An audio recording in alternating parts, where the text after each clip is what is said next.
when the right people come together at the right moment, when they care almost as much about winning as they do about each other, they can become the best of the best.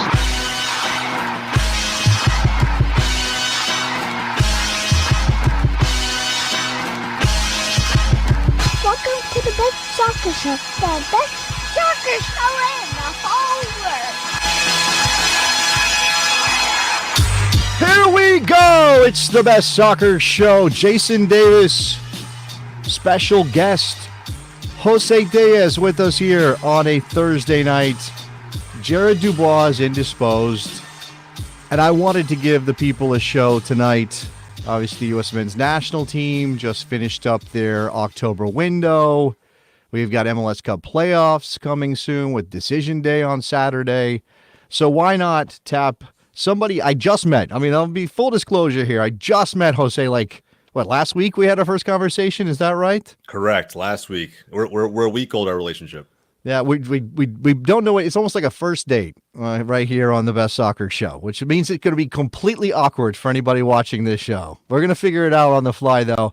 I know Jose will bring the soccer chops, and we'll be diving into the topics at hand. First of all, however, you can see that we have our Twitter handles. I don't really have one anymore. I'm kind of anti-Twitter these days, but that's the Best Soccer Show's Twitter handle, and then obviously my affiliation, WNBC, which.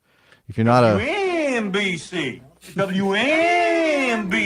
not a regular listener to the Best Soccer Show, you might not know about that joke, but that's okay. Go figure it out. I'll explain it later, maybe. Obviously, Jose's there with his as well. For those on the podcast, it's Bro Migo. It's Bro Migo. Yeah. Gamer tag. Yep. It's a gamer tag. I'm a lifelong gamer. I've had it forever. And so it felt natural when I started. I don't know how long ago I got on Twitter, but I was like, you know what? If there's one, online digital name for me, that's probably it. Okay, it's a fine one. I have no issue with it. You don't want to be one of those people though that creates your email account when you're 16 and it's JD187. You're like, oh wait a second, that's not what I want people to be thinking about when they're emailing me business proposals when I'm 35. Just a thing to mention. It also says Goals TV. I'm going to point the right direction. Goals TV right there underneath Jose's name. And what is Goals TV? Well, interesting you asked. Jose, give us a little, I mean, this is value-added stuff for you. Go ahead and tell us about Goals TV. Yeah, Jason, I appreciate it, man. Goals TV, it's my baby. Been working on it for just under 2 years. I'm really excited about where we're going. It's ultimately, if I had to give a 30-second elevator pitch, it's a home for authentic fan-made footy content. Specifically, like to specialize in North American footy content, or at least North American content creators. But you can see we got just about 100 plus up there now, creating content, putting it on the platform, helping to create a new audience. This is the most exciting time in the history of the sport on this side of the world. And so we really felt like this sport deserved its own home to an extent. And we're hoping we can build that with Goals TV. Okay, so obviously you can see Jose's an impressive guy, which is part of the reason for me to invite him on the show tonight in place of my best friend, my platonic partner, Jared Dubois. So again, you can see why he would be here, but this is also about Goals TV. And honestly, this is, and I'm not getting paid for this. This is not, Jose didn't ask to even come on. I invited him, but I'm incredibly intrigued by this idea because if you have followed me, my particular career path, whatever, Jason Davis, soccer guy, some of you will remember that, years ago, maybe 5-6 years ago now, maybe more than that, I kind of was working on something that was in the same vein as Goals TV. It was the idea was take a lot of that content that is already out there, people who are making things, people who are DIYing it, or just in their house having fun talking about soccer, and bring it all together, right? Aggregate all that stuff and bring a platform to the table that would, give people access to whatever they wanted, really. And that's I think that's one interesting thing about Goals TV that I've already noticed, Jose, is that, you go over to the website and, there's menus on every website and you can see USL's right there. College soccer is right there. And that's not everybody's first thought when they think about the game, but you guys have it highlighted. And I appreciate that. I don't know if that'll change one day. It'll be a little bit different and that kind of thing. And I know there's plenty of European content on the platform as well, but I think that's cool. I'm glad that you guys are trying very hard to be a home for American soccer and for some leagues that don't get as much coverage. Yeah, absolutely. And in fact, I'll go a little bit deeper. We have a partnership, a content sharing and distribution partnership with the USL Championship. You know, it was the first major partnership we locked down. It took such a long time to put in place, and I'm excited we have it. I feel very fortunate. But I, just like you said, Jason, I'm very, very excited about putting a spotlight on the North American game, right? It's almost kind of a shame to me that we're maybe a top 5, top 4 sport. I'd like to have a strong hand in changing that. So we say quite a bit here. It's on our Twitter page. It's on so many aspects of our website, or just anybody that talks to me regularly. But our mission is make soccer cool in America, and we really want to embrace that. Every decision that we make, every creator that we bring on, and hopefully, the fans just appreciate it over time. I'm taking offense right now. Soccer is already cool in America, Jose. I don't know what you're talking about, man. I've been doing this for 15 years. Cool means something different to everybody. When I think of cool, I think of I grew up in Texas. I grew up in somewhat rural Texas, and the Cowboys down here and University of Texas will get, the Longhorns will get way more attention than soccer will ever get. And growing up as a fan, I always had like this kind of chip on my shoulder to try and almost educate some of my friends who were just diehard NFL fans or college football fans or whatever it may be. And making the game cool to me is almost like when they tell me it's cool. When they tell me, like, you know what, I'm paying attention to this. I'll never forget the 2022 World Cup final. We had launched goals maybe a month before then. I was in New York. I was at a bar, ton of Argentine fans there. And when the game was over, we all remember how crazy that game was. Mm-hmm. I've never gotten more texts from friends who acted like I hadn't been preaching about how awesome this game is forever. They're texting me, oh, why didn't you tell me the game was this exciting? Why didn't you tell me games could be played like this? There's so much action. I'm like, not every game's going to be a World Cup final, but, I've been preaching this for I don't know how long. And so I think now, instead of saying it, I'm really trying to live by the actions with the building of Goals TV. Okay. I mean, again, you're right. It's different in different places. Different people have different mentalities about it, but we know soccer's cool. Like, we don't need to be reminded of all of those things. I mean, again, we're here. This is a show about American soccer. We think American soccer is cool on the best soccer show or whatever. Agreed. And yet here we are at a bit of a moment with the U.S. men's national team, Jose. And, I didn't vet your allegiances before we came on this show. I wasn't like, hey, can you fill out this form and tell me, do you care about these things? But I imagine you have an interest in the U.S. men's national team, and you can give us some of your thoughts tonight. I mean, look, mixed bag of a window. And I was thinking about this. Like, I set up the show today. I put the link over on YouTube. Please subscribe to the Best Soccer Show on YouTube. That would be a great help to us. Like the videos and all those things. But I was setting everything up. And I was making the thumbnail, and I was like, okay, U.S. men's national team humbled in Mexico. I like that headline. It's kind of punchy. And then I was like, oh, that's right. We haven't done a show since they beat Panama back on Saturday. This show only happens once a week. Jared and I talked about the Panama game before the Panama game and didn't get a chance to talk about that game after. And yet it feels like a million years ago. It feels like the Panama game was in a completely different time than what we witnessed on Tuesday in Guadalajara. Yeah, and if you look at the timeline, it feels like it was years ago, right? The sentiment across fans, how excited and pumped we were. You saw the videos of Poch, the name being chanted across Q2 Stadium. Everybody was in super high spirits, and it took a few days for all that to drop almost immediately back down for a number of reasons, right? And we could talk about some of the criticism that's already coming this way. It's already headed towards some of the players who exited early, to Poch for making the decision, and then you have the whole rabbit hole of how the players who were available actually played on the pitch in Mexico in an environment where they're not used to playing. Sure. And now it feels like we're kind of already seeing some adversity. I don't think many of the fans expected that this early. Well, I mean, okay, that might be true. And I'm not going to sit here and judge the different levels or knowledge or basis in reality for the expectations of fans. I don't think that's the right way to go. I know here, the Best Soccer Show, our listeners, most of us pretty informed. I think we knew how hard that was going to be in Mexico, regardless of which team Pochettino had. Well, okay, let me say it this way. when we found out that Balogun was going home, that McKennie was going home, we already knew that we didn't have Serginho Dest. We already knew Gio Reyna was actually, Gio Reyna, I guess, went home before things started as well, because he was originally in the camp. Tim Weah, of course, also a player who left camp.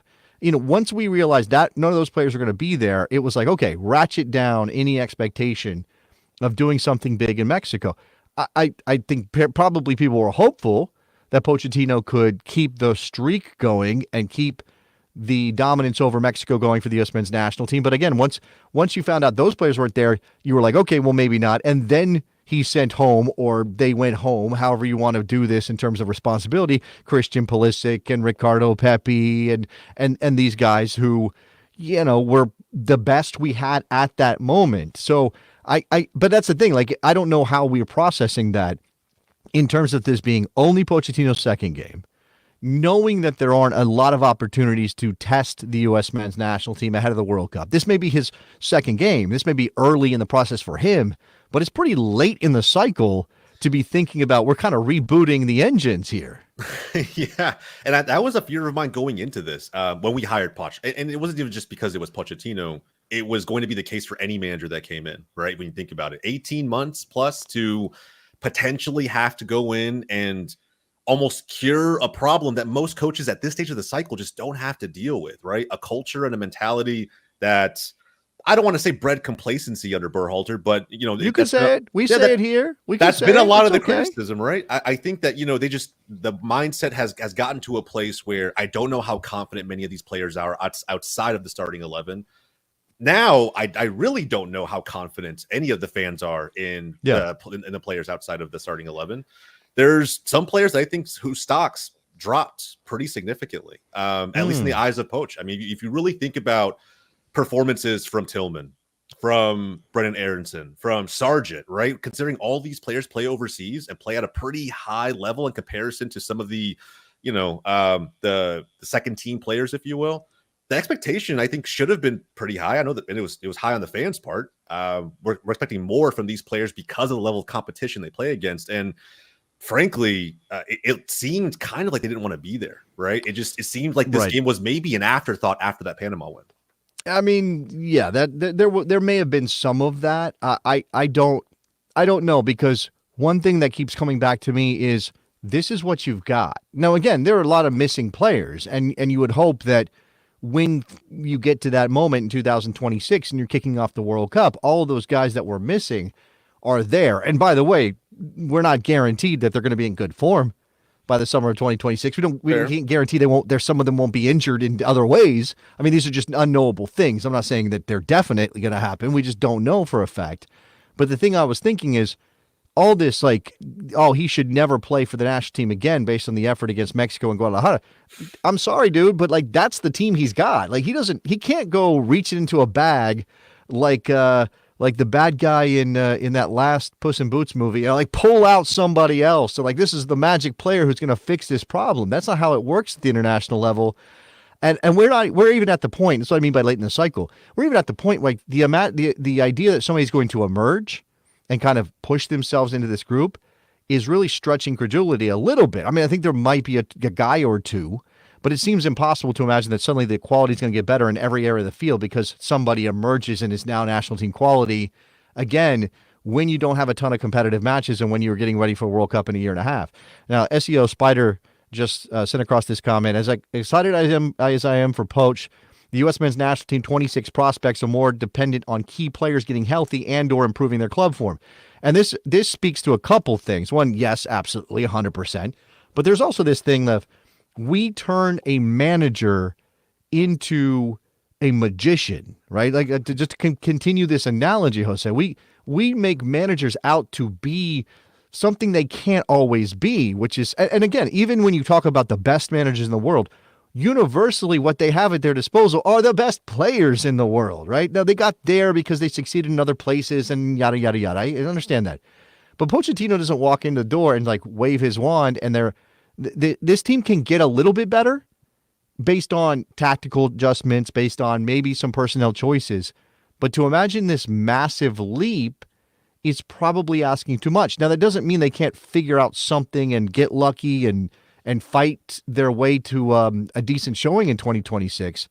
But I think it's really hard to imagine that Pochettino, just because he's more accomplished than Berhalter, is going to remold this team into something very different.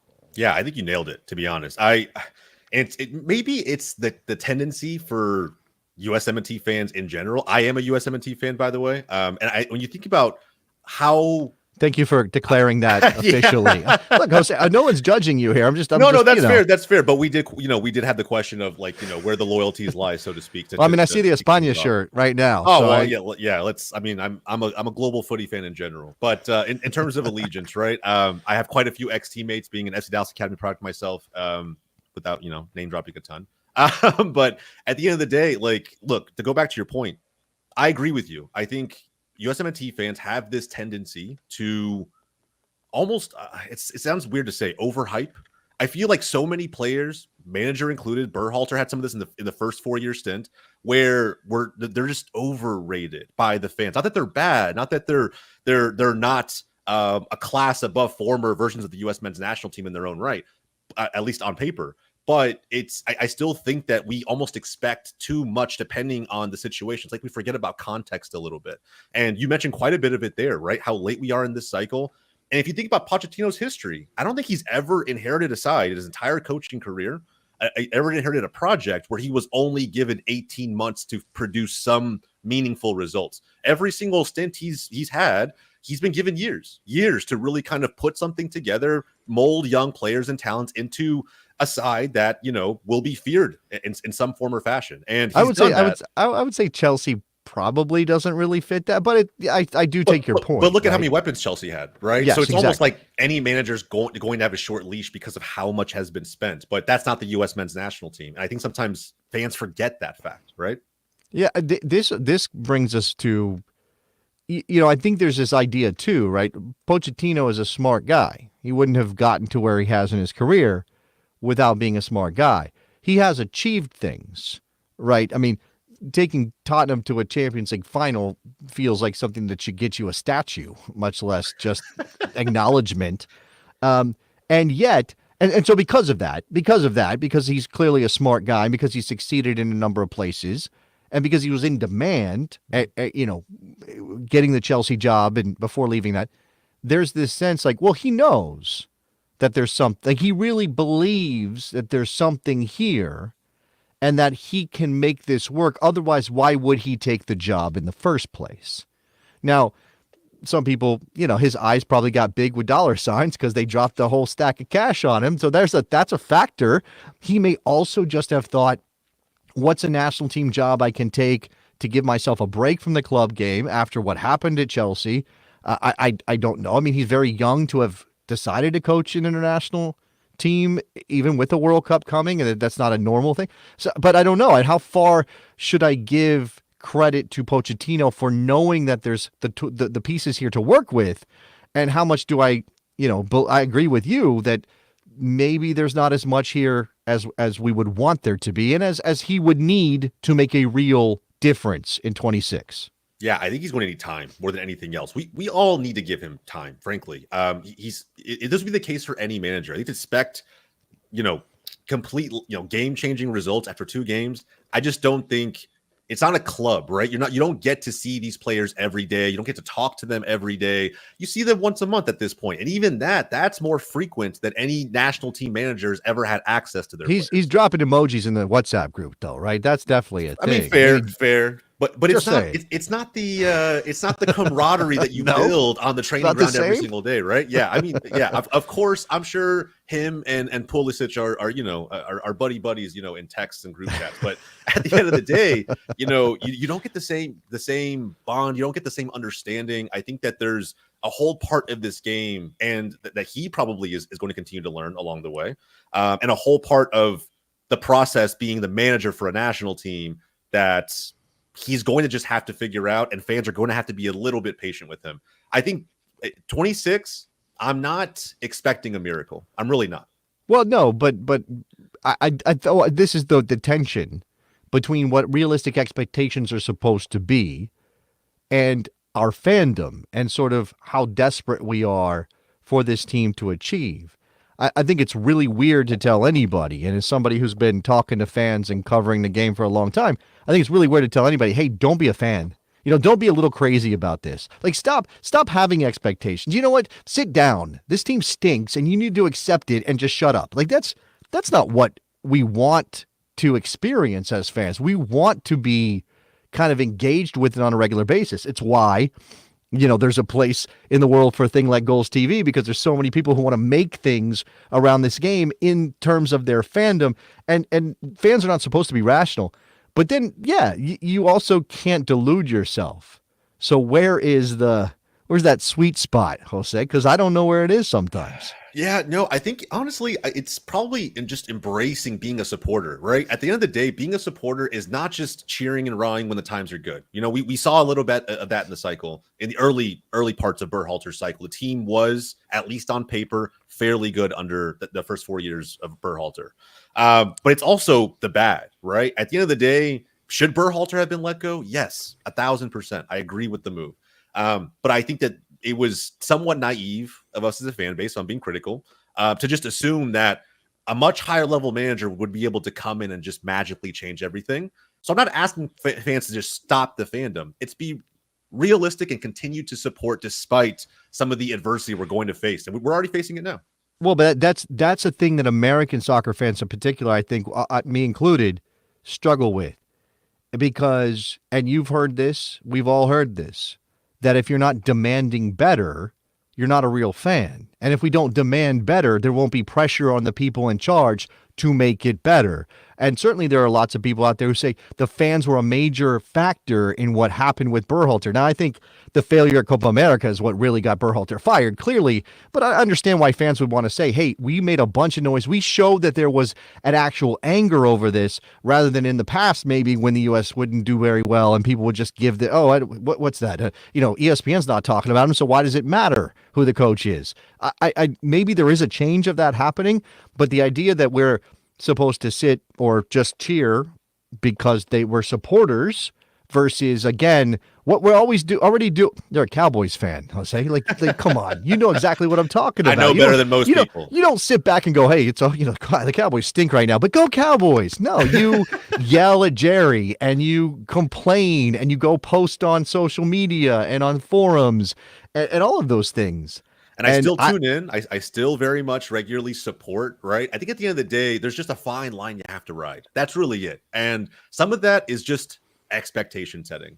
And if we're being realistic, which we all should be, so that we're not outing Poch after 18 months. Could you imagine a scenario where the fans, which I believe the fans always have some kind of a say, they always are able to turn the tide at least a little bit. I do believe whether it's the federation or individual clubs themselves do listen to what the fans have to say. And I do remember how vocal the Berhalter out crowd was in that week leading up to his firing. So I do think the fans always have a say, and so they should express that. But at the same time, I think if you want to continue to be a supporter, right? You want to support your team, you want to see them be successful, you do have to balance it. You do have to ride that fine line.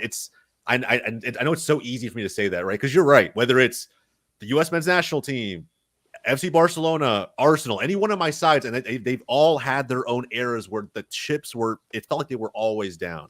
And I really struggled as a fan. But I wasn't going to stop watching. I wasn't going to stop turning the TV on, cheering on my team, despite all the frustration. Okay. It's part of it. I wonder, so before we kind of talk about the two individual performances, and obviously I think people are really looking at the Mexico game as the test and the measure, even though some guys were missing. I want to ask you, how much do you think that sort of grace and that leeway is extended to Pochettino because of who he is? Because, going into the search after Berhalter was fired, lots of people were saying there's no reason we shouldn't be able to attract a big name coach. And the Fed pulled it off, which is a great thing. But then there is that thing of, okay, well, does his reputation buy him a little bit more of a kinder response from a fan base who is definitely interested in seeing good soccer and good results? Yes, I think it has to. And not just because of that, I think even financially. I mean, look at how much he's being paid, right? I think at the end of the day, that ain't my money, Jose. That's the Fed's money. That's I'm just fair. saying. That's fair. But I think for that reason, the Fed will give him time. And I think that's one of the factors, right? But ultimately, they know how big of a project this is. I think we all realize that there's a goal that we have to hit for 26. anything above that is bonus. And I think if he is able to reach the knockout rounds, at a minimum gets to the round of 16, he's probably extended. I don't see a scenario where that wouldn't be good enough for whoever was given 18 months of a cycle to go into arguably the biggest tournament in U.S. men's national team history. All right, so again, there is all this cultural stuff around the team right now. There's this resetting of expectations, trying to drill down on what we're supposed to see or what's even possible for Pochettino, and it does make it harder to kind of analyze the games we just witnessed. I mean, against Panama, that's a reasonable performance. It's it's a passable thing. You saw a team that was playing for the first time under a brand new head coach and maybe didn't change everything, but threw in a couple of wrinkles. And I think there may be a couple of players that you would look at and go, hey, yeah, okay. That guy did a reasonable job and maybe impressed Pochettino. And then the Mexico game, again, without some players that had played against Panama, kind of undid the possibilities, or at least I think people are jumping to that conclusion. I will say sort of the caveat I have or the disclaimer I want to make is I have no idea what's in Pochettino's head, right? And he may see something different than what I see. Like if I see Brendan Aronson continue to dribble into cul-de-sacs and turn the ball over against Mexico, and I think, well, that's Brendan Aronson done. Like get him out of there. Pochettino might say, well, look, his energy, his pressing ability, these other things bring to the table something for me. And if I ask him to do something different than what he did with the ball, he may still have utility for me. Like, I think that's possible that there's sort of it's not just he didn't play well, he's out. It's he didn't play well, but maybe I can put him in a different situation and he'll be effective for me, even if no one's saying a guy like Aronson is a starter. Agreed. I think he's still in the learning stage right now, right? I'm sure he's watched so much tape and film of, all of these players, to be frank, anyone in the player pool, but you won't know, frankly, what they can realistically do and what those complementary abilities are on the pitch until you get them out there and experiment a little bit. And I think the pressure to experiment was relieved a little bit when he got to send the players home, right? They were all injured except for Pulisic. You send them on home, and now it's like you kind of have to just play with a few things based on what they've shown you in training so far. And I think with Aronson specifically, he does have the engine, the work rate, both attacking and defensively. It was frustrating time and time again to see him just dribble into a part of the pitch and two defenders, turn it back around, spin a little bit, and find a way to just almost work right back and reset. That was frustrating, but at the end of the day, he still was probably, I can't really think of a very positive cameo from any one of the attackers. No. I think Brendan Vazquez came on a little bit and showed something, but there was really nothing from anybody. So okay. I saw a lot of, Zendejas and Vasquez brought something. They brought energy. I'm like, by that point in the game, you're really judging anything. I mean, I like them both as last players, 10 minutes, yeah, but they're not out there for 45 minutes, and they're not out there at a time when Mexico is pressing hardest with their advantage, right? So I don't know how you. Again, it's not that you throw them out. The point is that we can't use that little bit of data to make any sort of judgments, and I definitely don't think Pochettino is going to do that. The question is whether or not he tries to extend the player pool, which again, this is maybe not the time to do that, or if he's sort of refining here. And, I think because of the circumstances, it's a national team selection, right? It's La Selección. It's only the best players at that moment, the players that fit your team to win the game you're in at the moment. It's not like a club team, as you described. We're sort of settling in to your best 11, and that's the team that should play every single time. And I think fans think that way. We kind of think like, oh, he's a starter. No, he's a starter maybe today if he's healthy and the coach wants to play in a way that benefits that player or needs that player. But he does, outside of a couple of spots on the field where there's absolutely no other option that makes sense, or it's pretty standard what the role is going to be from match to match, there could be a lot of variation here, I think. 100%. No, look at, you mentioned La Selección. Santiago Jimenez is a perfect example of that.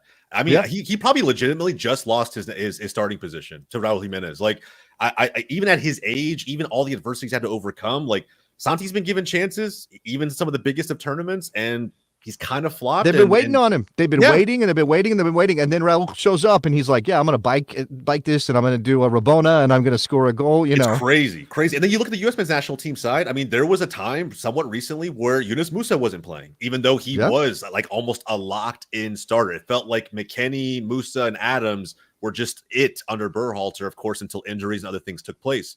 And now we're seeing almost the resurgence of Musa. Like all of this is very fluid. It's rotating.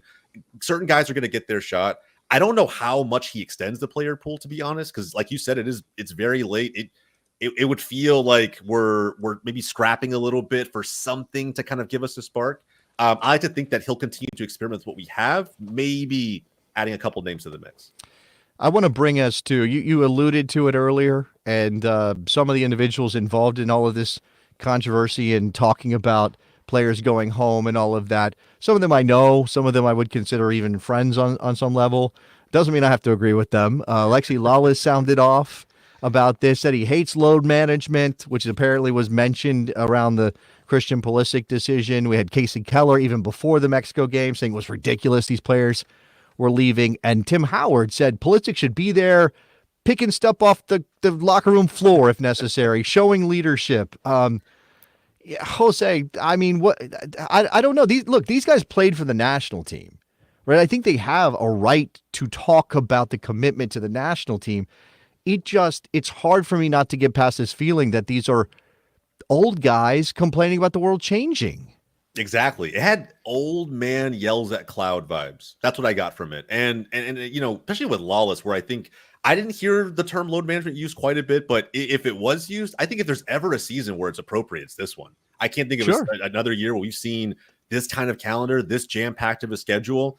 You know, I want McKennie, Pulisic, Weah, all these players to make it through the entire season without having to deal with nagging injuries that are just, you know, little ones that kind of stack up over time, or even worse, a serious one. And I can't even count how many players I feel like I've seen have torn an ACL or something along those lines this season alone. Some very prominent names.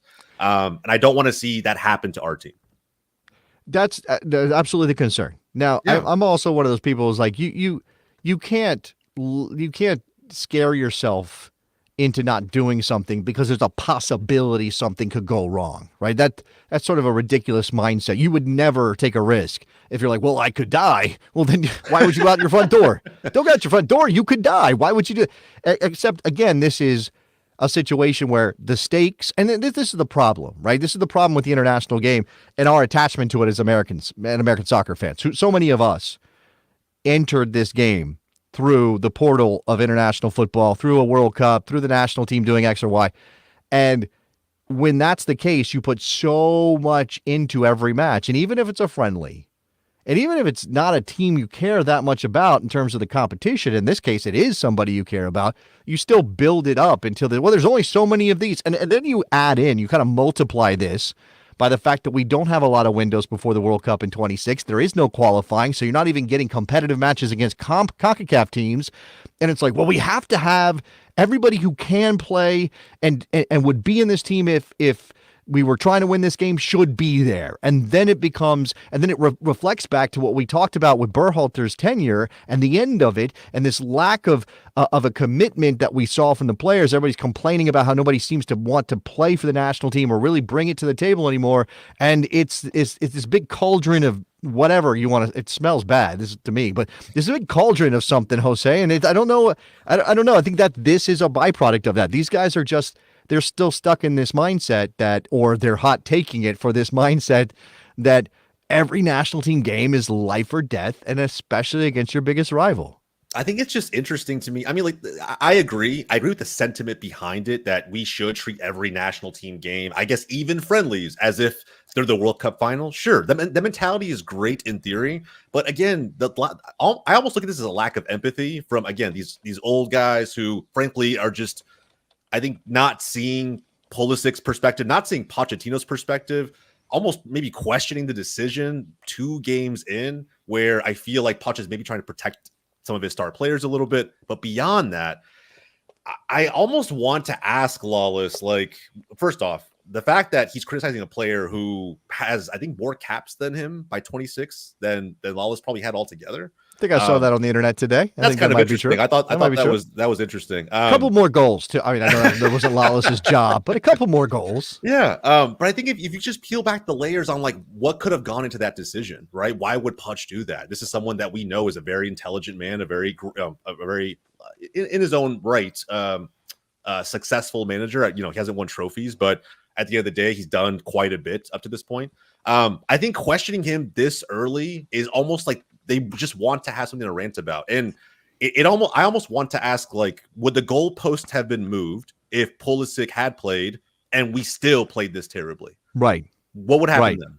Would you have said, why was Pulisic involved in this game? Especially, and again, they said, not Keller, but what Lexi said, what Tim Howard wrote, apparently, what Tim Howard wrote came after we watched that game. And look, this is not me criticizing Mexico. They brought an energy to that game that belied the fact they really, really wanted to beat the United States. Of course, they always do. But on home soil, after a 5-year drought, it was incredibly important to them to win this game. They have players who, showed no concern for themselves, really. I mean, a couple of times it's like, okay, wow, chill, dude. Like, we get it. You really want to win this game.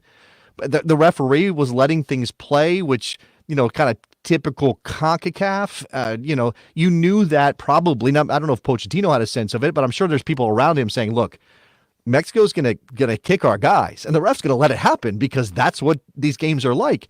So they knew that had already, and the field was all chopped up. It was not. It's at altitude. I mean, it's not the same as some of the higher altitudes in Mexico, but it's still at altitude relative to where most of these guys play.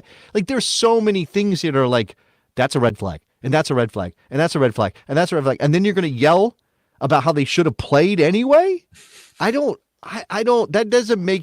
doesn't feel like an adult kind of brain process. Yeah. And the other side of the coin too is I like to think Poch probably had some confidence in some form or fashion with the rest of the players that were available, right? This is still, at least on paper, a halfway decent side, right? If we remove the sentiment from the Mexico game, right? Hindsight's 2020, and just focus on how we were feeling after Panama. It's not like we thought that we had a team of world beaters, but we knew that we had a decent side. Yes, we had some of our star players available for that game. We knew it wasn't going to be the same. But this is not the best version of El Selección either, right? Like, L3 is legitimately, right before this game, they coughed up a 2-0 lead to B Team Valencia. There was a player scoring goals who hadn't scored in like 18 months. Mm-hmm. And when you lose to a club side as a national team, and not even a full strength club side, like you have to feel like, as the manager, I still have a pretty strong side. We can go out there and compete. We can make this a game and sort of create maybe this competitive atmosphere that will hopefully start to shift a little bit of the mentality problem that has plagued the U.S. men's national team. Yeah, you could view it as a risk on Pochettino's part. Like, he invested in a different group of players, making some smart decisions or some reasoned decisions about the guys who didn't need to be put through that. And again, we're talking with Pulisic, we're talking about a player whose career has been marked by chronic injury. Like, Correct. why is that not the first thing you think of when you're responding to him being absent for this particular game after all the red flags I mentioned? But absolutely could be viewed as, hey, we don't know if this is our best team, clearly not. But if you're going to do any pool development, any roster development ahead of the World Cup, well, here's an opportunity to do it. Test these guys. And even here's the thing about this, right? Here's the thing about this. Pochettino learned something. No matter what the scoreline was, no matter how bad people think the United States played, no matter how many opportunities missed or balls turned over or whatever, Pochettino learned something. That is still good data for him to use as he moves forward. So it's a loss on paper, and it's a bummer as a fan because your first concern is wins and losses. But as a coach, this was not a worthless exercise for Mauricio Pochettino. Wholeheartedly agree. I think the reason that I think we tend to forget, just the last point on this, we tend to forget about, especially from Lawless's perspective, the injury history of Christian Pulisic is just recency bias. I always say recency bias is unmatched, undefeated. He's been playing very well almost every game for Milan, and it's so easy to forget what his history was like at Chelsea. I can't remember a string of games he could put together in the Premier League. And even his first year at Milan wasn't necessarily injury free. And so you look at how he started this season for Milan, and the kind of form that he's in. Of course, everybody wanted him out there. I wanted him out there too, but I understand the ultimate decision, and I choose to place my faith in this new top tier manager that we brought in. I think we're entirely too reasonable here on the Best Soccer Show. I mean, I'm thinking Jared would probably also be fairly reasonable. I mean, he's a smart guy too. But why are we not here just ripping all the players who lost to Mexico and saying they should never play in the national team again? I mean, again, I'm not impressed by what Brendan Aronson did against Mexico. I was not thrilled about a lot of it. Tim Ream, I don't know that I blame him too much on the turnover for Jimenez, except that, yes, you can clear your lines if you want to do it that way. You also were probably told, hey, we're supposed to be building out of the back whenever possible. He's the player you trust the most with the ball at his feet anyway, so why wouldn't he do that kind of thing? Again, you sort of look across the team, and you can pick it apart. Malik Tillman, basically non-existent, basically invisible as far as I could tell. It was insane on the evening. And it's not like Yunus Musa had a great first half before he was pulled. Bucio was okay, passable, but again, they could not get the ball back to front at any point in the match. So how can I judge any of those things? I don't know that I'm like, oh, toss them all out the window, as much as I'm like, okay, they're going to have to do something special next time they get an opportunity, or maybe Pochettino does move on. But that's not for me to decide with the group that Pochettino has to work with. Agreed. We're realists, Jason. We're realists. We understand. We look at it. We understand the situation. And, again, old man yells at clouds. We're going to pat ourselves in the back. That's what we're doing. We're Absolutely. The best. We're the best. The best soccer show. Legitimately, the best soccer show. And I like to think that, when they play again next month, and those will be competitive matches, I like to think that because we're realists and the best, we're going to go into that with higher expectations. We're going to hopefully see better performances because there will be a much more competitive atmosphere. I know it doesn't get much more competitive than Mexico. I realize that. But at the end of the day, it was a friendly, and we had so many players that don't see regular starting minutes for this team. So I look, and I get it. Look, if you are listening to us talk about this and like, what the hell, you just gave us a bunch of excuses for losing to Mexico. That should never be the case. I understand that position. I do. I get it. I just think that if we're thinking long term, if we're thinking ahead to 2026, winning that game is not the most important thing for Pochettino. It's not that it doesn't matter. And he talked about it. Like, if he plays marbles against you and wins 5 times, he wants to win 6 and 10 and 15, and he wants to humiliate you and all these. And of course, I saw some Mexican outlets running with U.S. will humiliate Mexico, guarantees Pochettino. I was like, no, that's not what he said. That's a great spin, by the way. It's I mean, it's clickbait. It's the best clickbait you could possibly create around that. I think, what if I asked you what matters more? Having the best team available, right? Remembering about, some guys were definitely injured and couldn't play, but the best team available, which would have included Christian Pulisic, in Guadalajara and winning that game, or, getting to 2026 when guys are healthy and in form. I mean, what matters most for the World Cup is what happens a month before the World Cup. And that stinks because that means we have to sort of sit here and wait and twiddle our thumbs and trust in Pochettino to put something together that he won't even really get to see formulated until warm-up friendlies before that tournament kicks off. A summer, a year and a half from now. Yeah. And if we are giving him that time, give the players that time to kind of gel under this new manager, I like to be, I'm an optimist, Jason. I'm totally an optimist. I want to have a positive outlook on what can become, right? What this team can become. And I'm hopeful that if we, again, I don't want to use the word load management, but if we make strategic decisions, and as long as we get to see some of our star players in every window, right? We saw them against Panama this time. It wasn't against Mexico for a number of reasons this time. I'm sure it'll be different in the next window. He's going to continue to experiment, but there does need to be a little bit of runway that's given here. What's interesting is that so obviously Berhalter was by the end extremely unpopular. Everybody wanted him out. When he was in the job and people would say, well, he beat Mexico. Then the other response people, yeah, but he beat a bad Mexico. And that's the only team he can beat. That's the only decent team he can beat is Mexico. Well, Pochettino didn't beat Mexico. So he's already different from Greg. Now, again, I'm not saying you should fire him because of this. I'm just saying, he's already set himself apart. He doesn't beat Mexico, at least not yet.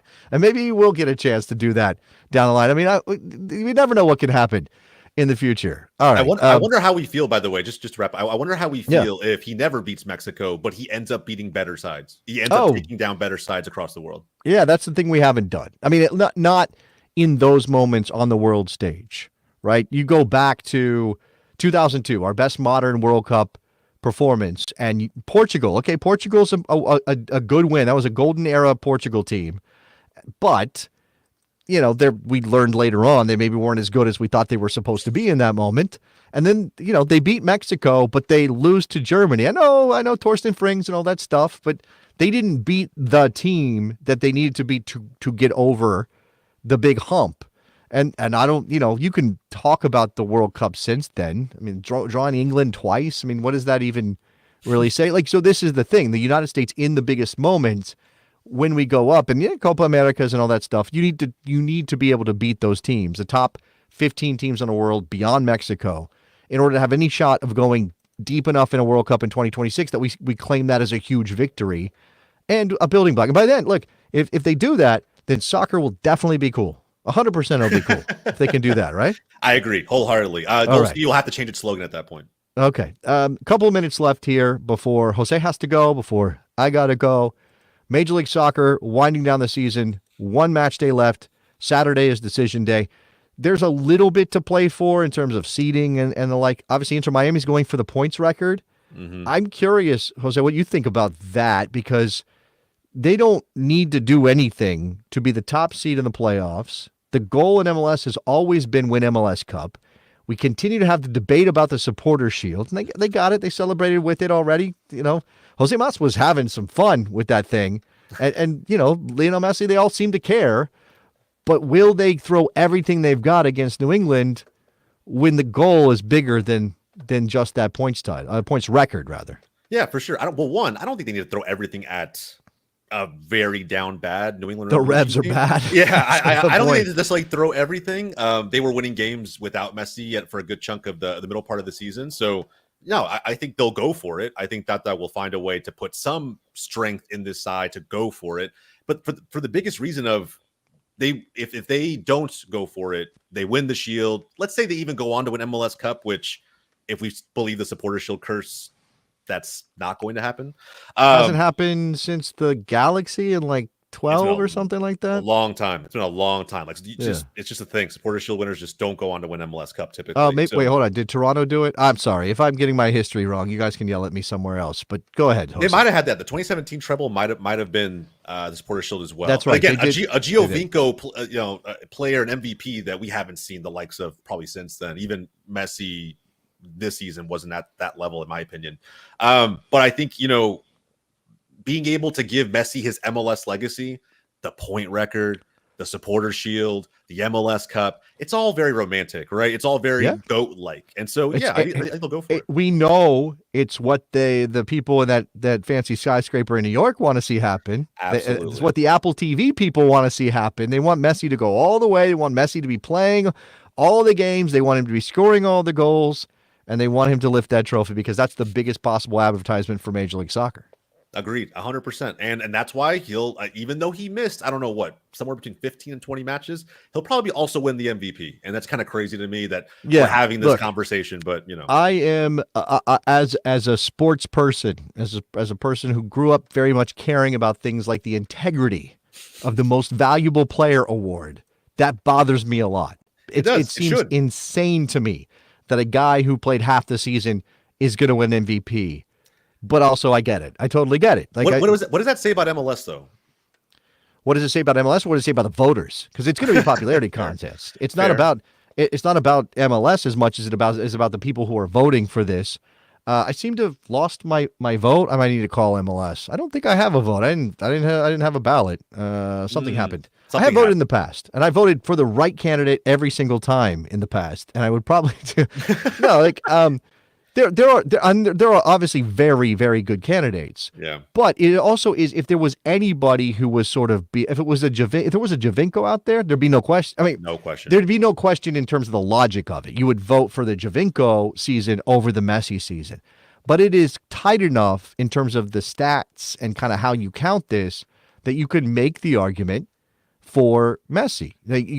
Because his contributions are myriad, right? So Cucho Hernandez had his incredible year with Columbus. Now he's also playing with Diego Rossi and Christian Ramirez, and he's got some weapons. And you know, I know Messi has some around him too, but I think it feels like that's a team effort.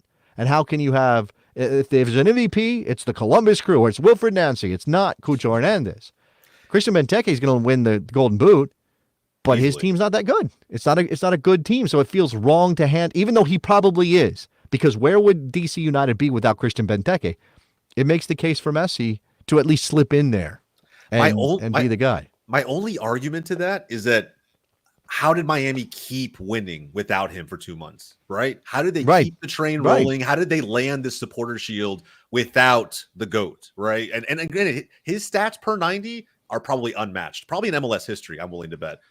He virtually got the same stats or close to as Lucho Acosta, Cucho Hernandez, like all of these guys, the reigning 2023 MVP. Mm-hmm. I believe Cucho should win the 2024 MVP if I am allowed to put a vote in. He's my guy too. I would vote I would vote for him over Messi. I would. That would be 100%. My argument. Yeah, I think he deserves it. And I think for those who feel like, hey, Wilfred Nancy's just got a way better team, I think he's coached these guys and molded these guys into having or to being the best team in Major League Soccer. I remember Christian Ramirez before coming to Columbus Crew. And it's not like he was getting shouts from everywhere. It's not like every team was lining up to grab Christian Ramirez. And now look how lethal he's become. Rossi, you know, kind of coming back from overseas. Same thing with Cucho to an extent. Like there was a little bit of adversity for every one of these players before Wilfred Nancy was able to kind of take over and get the best out of them. So yes, he gets a lot of credit, but Cucho's done a lot for By the way, Cucho Hernandez is definitely in the mix for that. It's worth pointing out that Evander has had an incredible year for the Timbers, and they would definitely not be where they are without him. That's not a great team either, right? It kind of like, again, you get to that thing of like, who's the best team? Miami. Who's the best player on the best team? Lionel Messi. All right, well, then he's the MVP. Except, again, he missed half the season. And I think that kind of cuts both ways, which is fascinating because you can make the argument you just did. How do they keep winning without Lionel Messi if he's the most valuable player? Like, they didn't need him to keep winning and push themselves to the possible points record, right? On the other hand, you're like, wow, look at what he did in the limited games he played, right? 18 matches, 17 goals, and it's like, oh, well, that's how good he is. And if you extrapolate that, well, there'd be no question. So why not just give it to him because we know what he would be doing if he had played 30-plus matches? Because I don't think the MVP is a hypothetical. No, I agree. It's not, I right? agree, it's like, man. Unfortunately, it's like, it could have gone that way, but it didn't. And I think it takes away from just the individual players that you've already discussed. I think there's a good shout for a lot of these guys, probably like a good solid top 5 in this MVP race.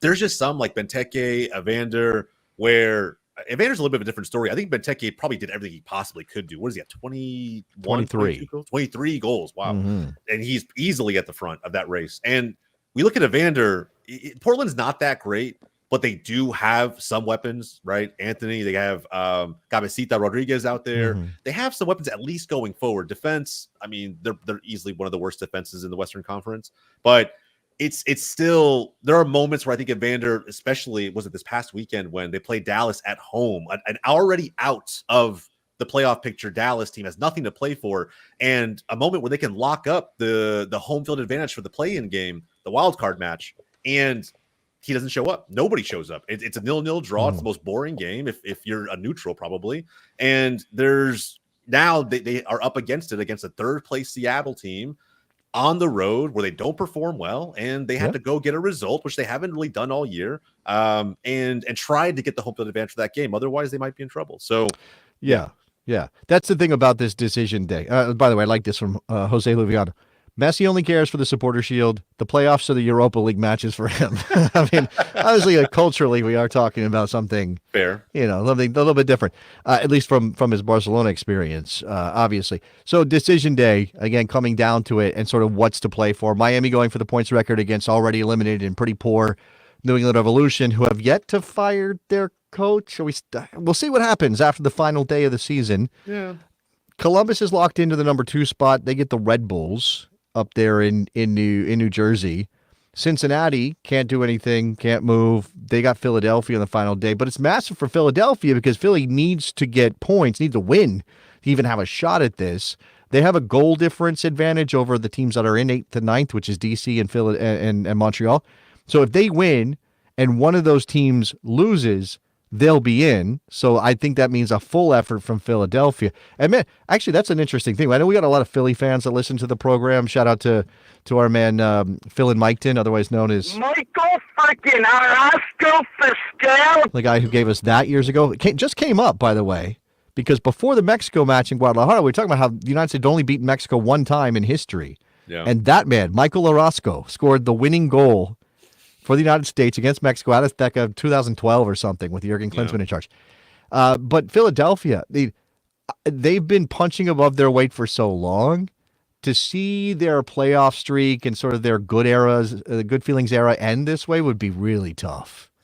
Really tough. Yeah, but I'm this Philly fans may not like this. I'm kind of just feeling like the curtain train is losing a little bit of steam. I feel like it's season over season, or at least over the last few, since the MLS Cup final anyway. And maybe even that's somewhat of an outlier. We look at the last 4 to 5 seasons. They've won a Shield. They've had a great playoff streak. But it's kind of just slowly progressed to this point. And you can, again, you look at the team, it's aging. They haven't freshened things up as much as they'd like to. They try to freshen it up in a big way by bringing in the 14-year-old, right, Kevin Sullivan. But I think outside of that, fans expect more. They want more. And but is that on Jimmy Curtin? Because it's the team that's not spending the money that they need to put into the roster. I mean, I love Alejandro Bedoya, but when you're relying on Alejandro Bedoya at this point in his career, there's something wrong with how you're building your team to compete. I agree. I think Gazdag right now seems to be carrying this side to hopefully, if you're a Philly fan, a playoff spot. Right now with their goal differential, they should be able to hopefully do it, just depending on how results go. And you like to think, because of their experience, if they get in, they probably will find a way to create some sort of a streak. How far they go, who knows?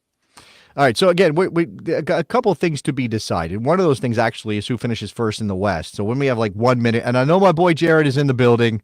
So Jared Dubois has jumped into the comments, watching the show, not able to host. Again, I'm not replacing you, Jared. Don't worry. I'll say it's only here for the evening, not cheating on you. Exactly.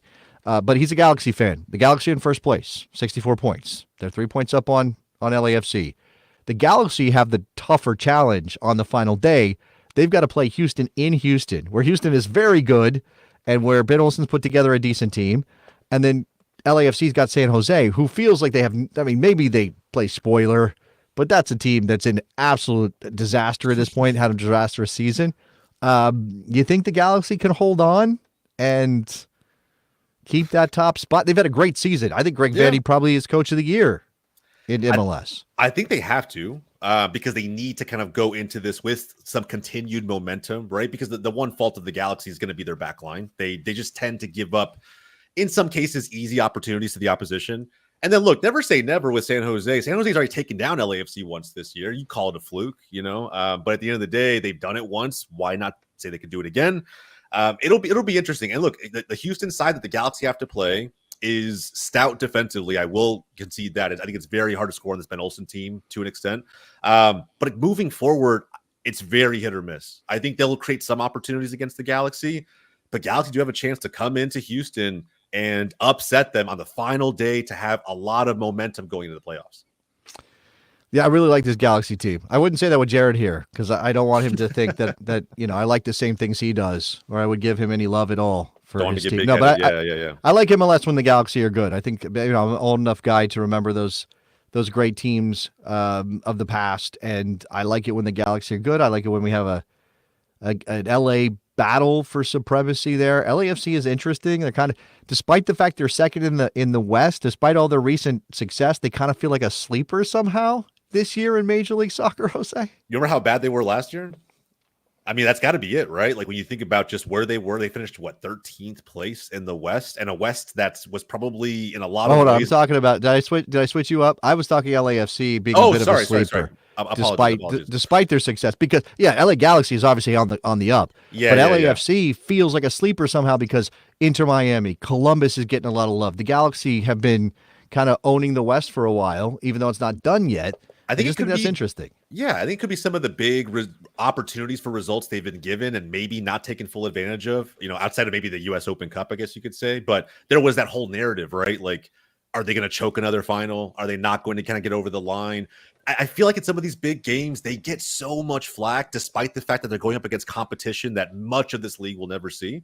And at the end of the day, look, they're still making signings. They do feel a little bit like a sleeper, I guess, if with how much chatter goes on with some of the other big teams around the league. Yeah. But I'm expecting LAFC to make a run as always. No. I do think they're good enough. I guess it's people would have Inter Miami obviously because of their points number as the favorite. I think a lot of people just, Messi would default to that. Columbus, people would argue Columbus is the better team despite the difference in points. Okay, fine.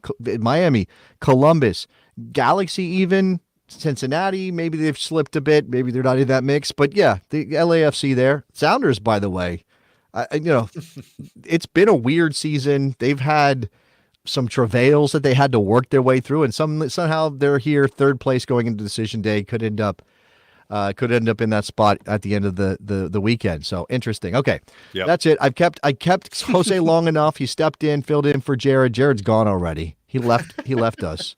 He said goodbye. Let's do a little. That's another plug. Jose, again, goals.tv. Make sure you check that out. It's a platform for soccer content for people, particularly in North America, making stuff around the game. I really like the concept. Maybe at some point, the Best Soccer Show will live there, or maybe at some point I'll be doing something with goals.tv. I'm not putting pressure on you publicly. I'm just mentioning that. Yeah, I appreciate it. No, look, guys, if you appreciate shows just like this one, right? At this point, there's so many creators who feel empowered to have opinions and put them on the internet, and we want to be the place where all of that lives. So if you like shows just like this one, GOLZ.TV, it's right there on the screen. Well, actually, no, it's not. It's just Goals TV. The dot in the middle is very important. Very important. Don't forget the dot. Don't forget the dot. Goals.tv. Go check it out. And look, whether you like it or not, I'll take feedback all day, every day. We're going to keep building, keep growing, and I don't pretend to know it all. I really want as much feedback from fans along the way as possible, and welcoming all of it. All right, I'm going to do my little plug, patreon.com/thebestsoccershow. If you want to join the community, there's a Slack.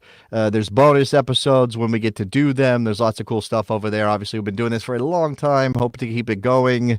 And just like and subscribe wherever you get the show. Please, maybe write a review. That's always a fun thing to do. Or tell somebody. I know that word of mouth is probably the best way for us to get more people back on board with the Best Soccer Show. Jose, thank you very much for coming on the show. I appreciate it, man. Jason. I appreciate it. All right, we'll talk to you guys hopefully next week. Bye.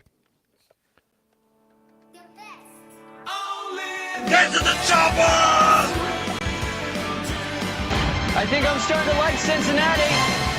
We are at DEFCON 1. DEFCON 1? It was there. Oh, here we go, saucing them up. Hit him, wet. Oh, it's incredible! What are we doing? Danger zone! Who asked those questions? To feel respect for the Gator. To feel respect for the Gator. Damn, dog, that's in a post. Is that JTT? OMFBG13, it's JTT! Who?